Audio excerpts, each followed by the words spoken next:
বসিরহাটবাসী হিসেবে এবং একজন ক্রীড়াপ্রেমী মানুষ হিসেবে আমরা খুব আনন্দিত এবং গর্বিত। বসিরহাট খেলার শহর, বিভিন্ন জটিলতা কাটিয়ে বসিরহাটে পুনরায় সুপার ডিভিশন প্রিমিয়ার লিগ চালু হয়েছে। মানুষজন আনন্দিত, ফুটবল প্রেমীরা এবং ক্রীড়াপ্রেমীরা সবাই খুবই উচ্ছ্বাসিত। আজকে প্রথম ম্যাচ হয়েছে, সেই প্রথম ম্যাচের উদ্বোধন, এবং বিগত 2022 সালে যে খেলাগুলো হয়েছিল তার যে ট্রফিগুলো দেওয়া হয়নি, প্রাইজ আজকে ডিস্ট্রিবিউশন হয়ে গেছে।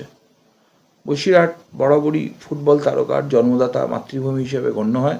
আমরা আশা রাখব এই উদ্বোধনের মাধ্যমে সেই নতুন জয়গানের পুনরায় সূচনা হলো।